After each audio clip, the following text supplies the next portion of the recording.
السلام عليكم ورحمة الله وبركاته. إنا لله وإنا إليه راجعون. Nyimiridde wano nga njagala okutuusa obubaka okuva mu famire y'Ekisaasi. Oboolyawo nyempeddwa n'akakisa n'okutuusa obwange nga nze eri muganda wange mukulu wange omugenzi Alhajj Nsereko.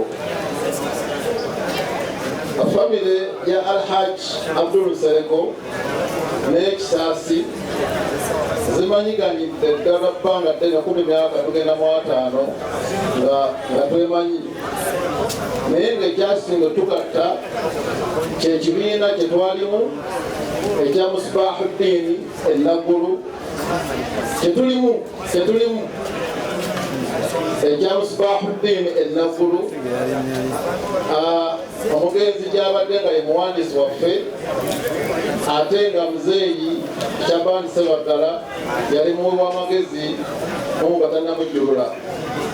Ebbanga eryo lyonna tubadde wamu ne famire eyo, era nkakasa nti nno bw'oyogera ku Hajj Abdul Nsereko omugenzi ate era oba oyogera famire y'Ekisaasi. Tusaaniddwa nnyo kubanga twasemba okubeera naye Ekisaasi, kubanga abadde tavugwa mikolo gibeera Kisaasi. Twasemba okubeera naye era ku dduwa ya muganda we Alhajj Sebagala omwaka guno oguwedde mwezi nga gwa 9. Era neŋŋamba nenkubira Nsereko Honorable ne muganda naye mukulu wange mulabye naye si ye anafuye ekikolebwa okulaba nga tumujjanjaba nakatugezaako nga busoboza kyonna okumujjanjaba. Naye alhamdulillah Mungu wabanga ageze okwagala kwaffe tekwakwataganye na kwagala kwa Allah subhanahu wa ta'ala. Mungu naba ng'ageze ekyo. Mwami muganda wange Abdul Nsereko ojjeko okubeera nti badde mukulu wange, naye tubadde twogera naye ebintu bingi, naye ne Hon Nsereko oluusi g'atamanya. Naye kyenjagala okwogerako olwo kyetwayogerako naye nga naye takimanyi Hajj Abdul Muhammad Nsereko. Ye decision gye twakola nze naye nga tuli mu ofiisi ne muga nti mukulu wange oli RDC naye oli wala nnyo, obulamu bwo osobola bwa kibuga, obulamu bw'ekyalo tobusobola.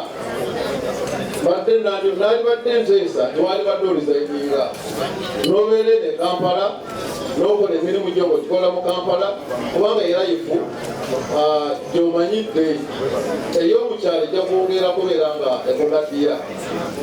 Naye alhamdulillah wayita ebbanga nanga nti omanyi obulamu sibusobola obw'olukyalo okubeera nga ndi RDC kankite. Era n'akomawo e Kampala wano n'abeera nga tukwataganya emirimu naye mu ngeri enjawulo. Nyongerera okumwebaza ebbanga lyakola ne mukulu wange, ojja kubeera nti baasoma bonna ne mukulu wange omugenzi Hajj Sebagala. Ebbanga yakola naye nga sipiika ku State Hall KCC bakwatagana bulungi, naye era baali bemanyi kubanga baali ba Luganda, naye ate oluusi biyinza okutabuka. Naye mwebaza okubeera nti nno twasobola okubeera ffenna ne bakolagana bulungi nnyo. Nyongera okwebaza entabiro yaffe taata Sheikh Jamiru, webale tubudaabuda ffenna ng'abaana n'otukuma wamu.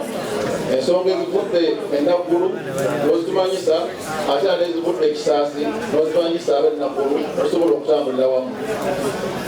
N'obugambo obwo nyongera okwebaza bannaffe bonna abatubeereddewo kati ssaawa eno.